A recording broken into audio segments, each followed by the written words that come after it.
आइए देखिए, ये है स्वतः प्रवर्तित प्रक्रम। स्वतः प्रवर्तित प्रक्रम उनको कहते हैं जो प्रकृति में बिना किसी बाह्य बल या प्रेरक बल के अपने आप ही संपन्न होते रहते हैं, वो कहलाते हैं स्वतः प्रवर्तित प्रक्रम। इनको प्राकृतिक प्रक्रम या नेचुरल प्रोसेस भी कहते हैं, क्योंकि ये प्रकृति में स्वतः ही बिना किसी बल का प्रयोग किए, शक्ति का प्रयोग किए अपने आप ही संपन्न होते रहते हैं। उदाहरण के लिए जैसे गर्म चाय या गर्म कोई पेय है, उसको हम रख देते हैं तो वो अपने आप ही धीरे धीरे धीरे ठंडा हो जाता है। जैसे द्रव का ऊंचाई से नीचे स्तर की तरफ अपने आप ही बहना, इस तरह के उदाहरण हैं। जैसे जल में चीनी या नमक का अपने आप ही घुल जाना, ये प्राकृतिक प्रक्रम है या स्वतः होने वाले प्रक्रम है। इसी तरीके से इसमें एक और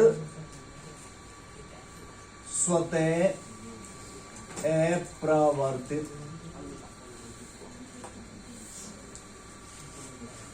प्रक्रम,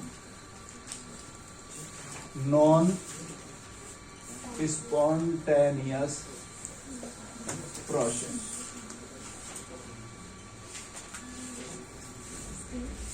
ये ऐसे प्रक्रम होते हैं जिनको संपन्न कराने के लिए बाह्य शक्ति या प्रेरक बल की आवश्यकता होती है।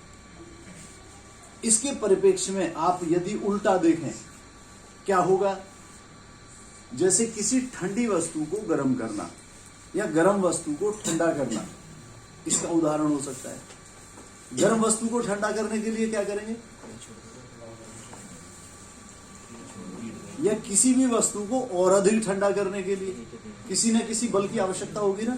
जैसे फ्रिज में रखेंगे आप, या गर्म करने के लिए किसी भी नॉर्मल ताप की वस्तु को गर्म करने के लिए क्या करेंगे?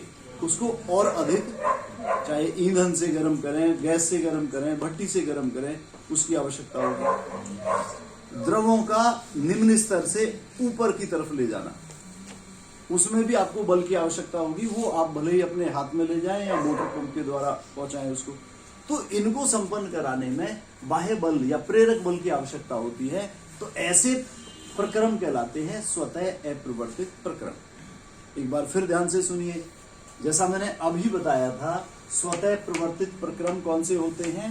वे प्रक्रम जिन्हें संपन्न कराने के लिए किसी भी शक्ति या प्रेरक बल की आवश्यकता नहीं होती है, ये स्वतः ही होते रहते हैं। इनको इसलिए प्राकृतिक प्रक्रम या नेचुरल प्रोसेस भी कहते हैं। जैसे इनका उदाहरण मैंने आपको बताया था कि नमक या चीनी का जल में स्वतः ही घुलना, चाय या किसी गर्म पेय का अपने आप ही ठंडा होना,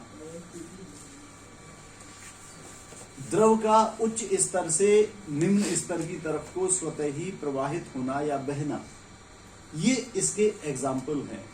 ठीक इसी के परिप्रेक्ष्य में आप समझेंगे स्वतः अप्रवर्तित प्रक्रम। स्वतः अप्रवर्तित प्रक्रम या नॉन स्पॉन्टेनियस प्रोसेस वो होते हैं जिनको संपन्न कराने के लिए हमें बाह्य बल या किसी बल या प्रेरक बल की आवश्यकता होती है, उसका प्रयोग करना होता है। तो वो प्रक्रम कहलाते हैं स्वतः अप्रवर्तित प्रक्रम।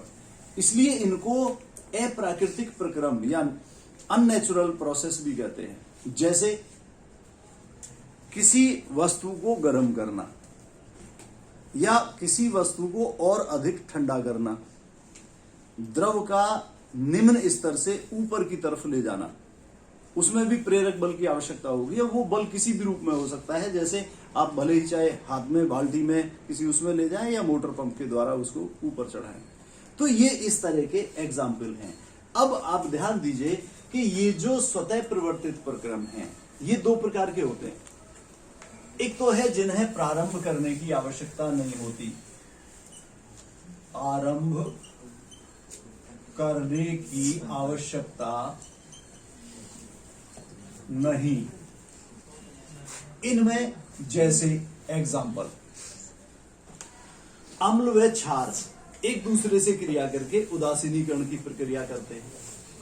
उदाहरण के लिए NaOH प्लस HCl क्या बनाएंगे? NaCl plus H2। जैसे KOH प्लस HNO3 क्या बनाएंगे? KNO3 plus H2O। स्वतः हो जाती है, बस एक बार मिला दीजिए। जैसे नेक्स्ट, जल में चीनी या नमक का घुलना अपने आप ही होने वाला प्रोसेस है। जल प्लस चीनी बन जाएगा चीनी का जलीय विलयन। जैसे जल प्लस नमक, तो नमक का जलीय विलयन।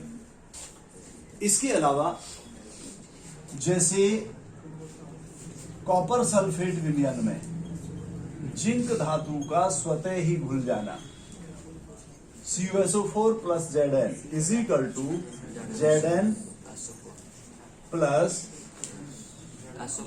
ZnSO4 plus Cu। ये इसके कुछ एग्जाम्पल हैं। कुछ ऐसे होते हैं जिनको प्रारंभ करने की आवश्यकता होती है।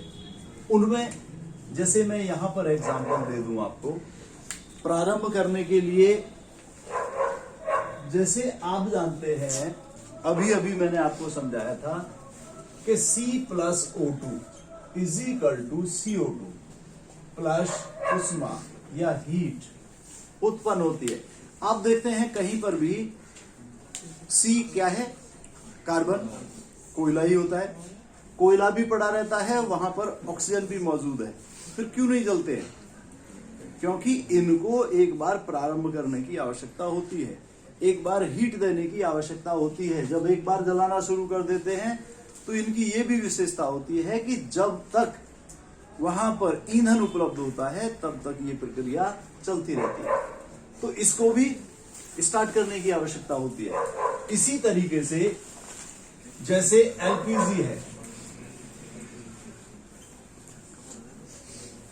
LPG ये ऑक्सीजन में जलकर हीट उत्पन्न करती है, इसको भी स्पार्किंग की आवश्यकता होती है। एक बार स्टार्ट करने की, चाहे तेल गैस है, ईंधन गैस है, चाहे LPG है, वो सब जलती हैं और उनको एक बार स्टार्ट करने की आवश्यकता होती है, और जब तक चलती रहती हैं जब तक कि वहां ईंधन मौजूद होता है या स्वयं उसको बंद नहीं करते हैं प्रक्रिया को। ये इसका दूसरा एग्जाम्पल हो गया। इसमें कोई भी ईंधन हो सकता है, चाहे वो LPG है, चाहे तेल गैस है, ईंधन गैसें हैं। जैसे एक एग्जाम्पल और है इसका, ये कैल्शियम कार्बोनेट चूना पत्थर कहते हैं। ये चूना पत्थर क्या बनाता है? चूना प्लस CO2। इसको एक बार 1000 लगभग 1000 डिग्री सेंटीग्रेड पर गर्म करने की आवश्यकता होती है, और जब ये क्रिया प्रारंभ हो जाती है तो उसके बाद इसको गर्म करने की आवश्यकता नहीं होती। इस प्रक्रिया में स्वतः ही इतनी हीट उत्पन्न होती है कि ये प्रक्रिया फिर एक अपने आप ही संपन्न होने लगती है। तो ये कुछ एग्जाम्पल हैं। इधर तो है कैसे, जिनको प्रारंभ करने की आवश्यकता नहीं होती, और दूसरे स्वतः प्रवर्तित प्रक्रम के हैं जिन्हें प्रारंभ करने की आवश्यकता होती है। जैसे कोयले का जलना है, जैसे LPG तेल गैस ईंधन गैस का जलना है, जैसे कैल्शियम कार्बोनेट से चूना बनाना है। समझ आ गया? तो ये है। अब आप नंबर इस पर है स्वतः अप्रवर्तित प्रक्रम। ये बिल्कुल प्रवर्तित का उल्टा है। ऐसे प्रक्रम जो जिन्हें संपन्न कराने के लिए हमें बाह्य प्रेरक बल या बल की आवश्यकता होती है, शक्ति की आवश्यकता होती है, वो कहलाते हैं स्वतः अप्रवर्तित प्रक्रम। इसलिए इनको अप्राकृतिक प्रक्रम या अननेचुरल प्रोसेस भी कहते हैं, जिसके उदाहरण हैं कौन से? वस्तुओं को और अधिक ठंडा करना या गर्म करना। किसकी आवश्यकता पड़ेगी? ठंडा करने के लिए रेफ्रिजरेटर की, गर्म करने के लिए ईंधन की भट्टी की। जैसे तरल पदार्थों का या द्रव का निम्न स्तर से उच्च स्तर की तरफ ले जाना,